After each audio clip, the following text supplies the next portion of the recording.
It's Monday, guys. Karibuni to the Now Report on TV47. My name, as always, is Brian Furaha, and I'm happy, very happy to actually be here with you. It is a special day for me. Yes, I happen to have been born today. Yes, thank you, everyone. And kama kawaida niko na mengi ya kuwapatia. And of course, I always have to mention this. Messi alifanya alifunga bao. Many people are not happy about that, but I'll always say that Mr. I am back. Mr. Ronaldo ni kama he was only back for the 2 goals that he scored. Messi comes in for less than 30 minutes and scores a free kick. Who does that? Of course, just him, the legend himself. Anyways, today let's get into the news now.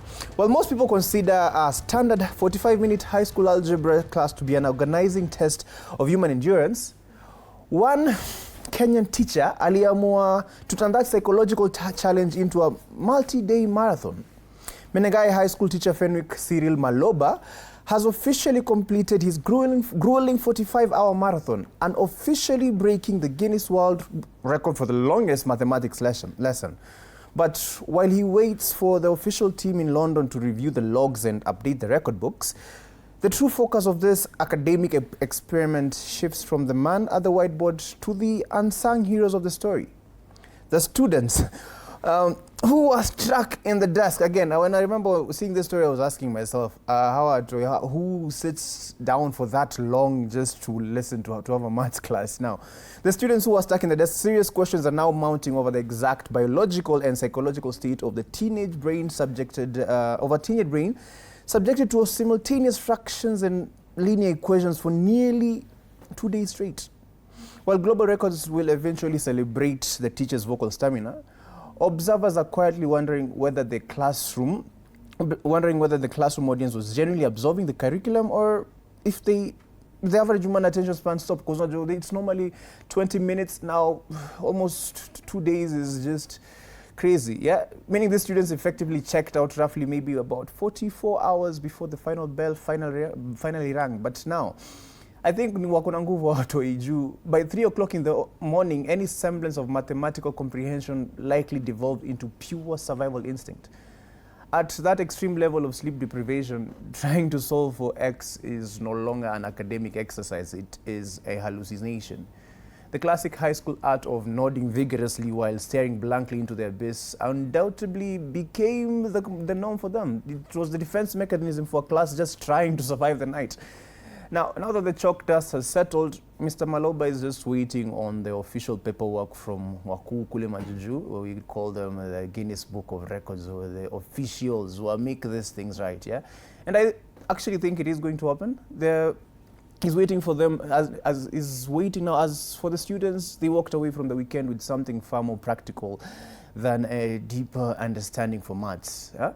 They have a lifelong bulletproof immunity to zoning out while paying attention to class. Not just meeting the fundefu, they can now. I think they have the strength to pay attention for once. Yeah, and we'll check in his story, man.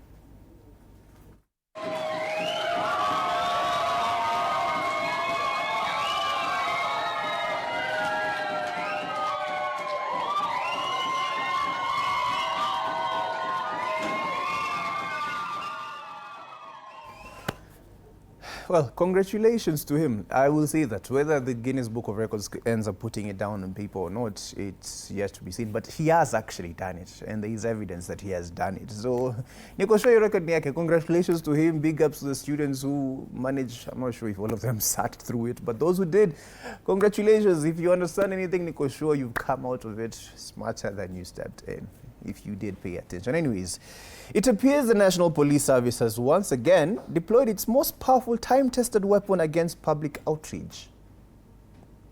A deeply concerned, heavily formatted piece of paper. Now, as seen in the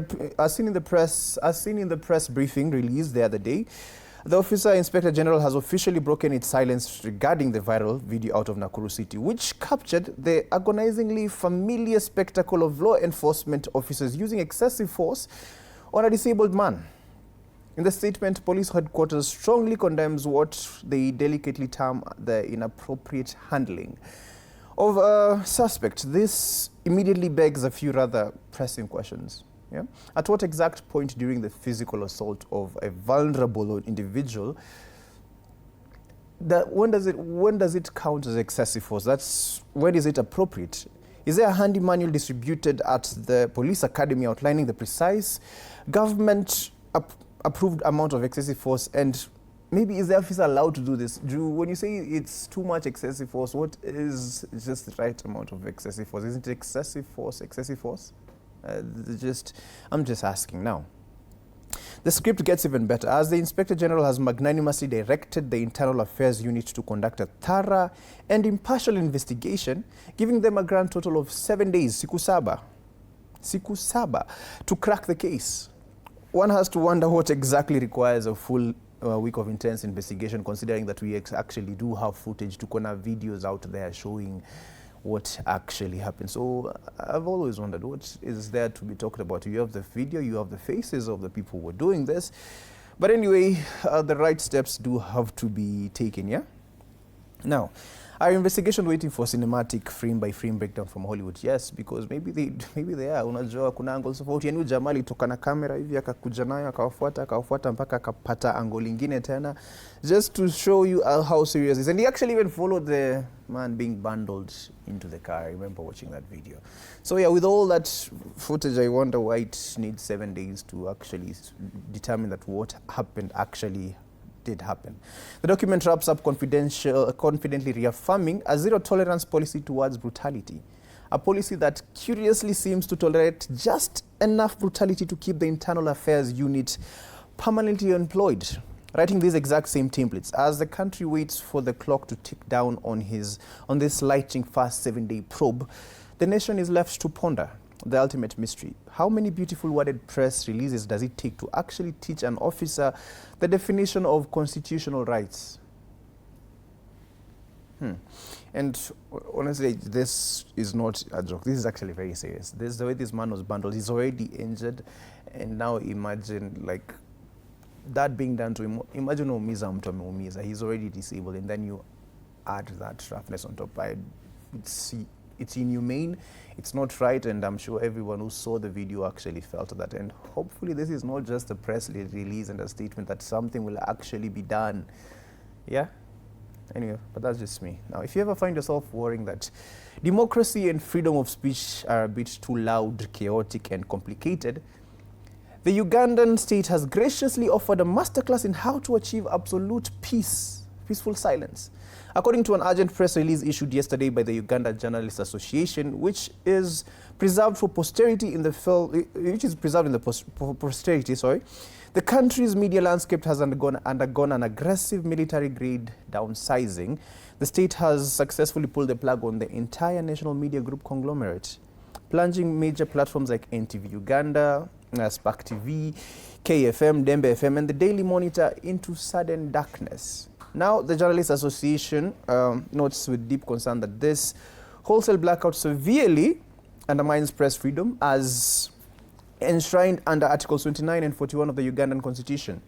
But to be fair, the legal scholars who drafted those constitutional protections clearly failed to include a conditional clause regarding what happens when the Chief of Defense Forces, General Kainerugaba Muhoozi, he has a heavy name, he's making heavy decisions, decides to execute national media policy via his personal X account in the early hours of a Sunday morning. It turns out that freedom of speech is technically alive and well. It's just been highly consolidated into one single heavily armed social media handle. This brings a fascinating new dynamic to modern democracy. Who needs a tedious traditional separation of powers when a single late-night digital decree can bypass the courts? The concept of free expression and democratic dialogue. The association announced they are now embarking on a grand diplomatic tour to engage with an entire village of state officials. And honestly, I genuinely feel like I need to ask this. We know freedom of speech is really important. If one man decides to just wake up na amue, unajua nini leo, this is you ministress animufunga your TV station, they cannot keep doing what they're doing. That is not democracy. That is a failure in my eyes. That is failure. That is a failure to freedom of speech, to democracy. It is not right. And I genuinely can't wait to see what happens next in the country. Of course, we will be keeping you updated on everything that's happening on that other side of the country. Tutaona vile kutaenda. Now, FIFA is making a massive play for the attention of younger hyper-digital generation during the ongoing World Cup by completely rewriting its gaming playbook.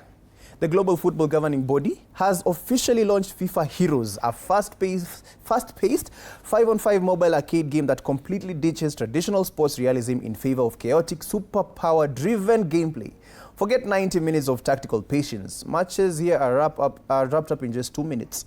A format designed specifically for the YouTube Shorts and TikTok era, where players can trigger over-the-top mechanics like the meteor shot or ball-controlling magnets. But it is the wild card roster that is genuinely turning heads in the gaming world. Why exactly would I say this? Instead of standard club lineups, the one that tumezoea as easy games of FIFA za kawaida, the game mashes up a real-world football stars like Enzo Fernandez, with global music icons like J Balvin, Central C, and even massive internet personalities like Aisha Speed. This man has been everywhere. I remember nakumbuka akiwa Kenya. Now ako kwa game. Even the official 2026 tournament mascots, Clash the Bald Eagle, Maple the Moose, and Zayu the Jaguar, are fully playable characters with their own distinct abilities. According to FIFA tournament, the launch is a deliberate move to merge football with mainstream creator culture, banking on the reality that for millions of younger fans, the modern game lives just as much in viral digital highlights as it does in the actual pitch. And I'm excited for this game. I love playing FIFA, I won't lie. And napenda kucheza hii game sana. So, actually, you know what, angalia video kwanza.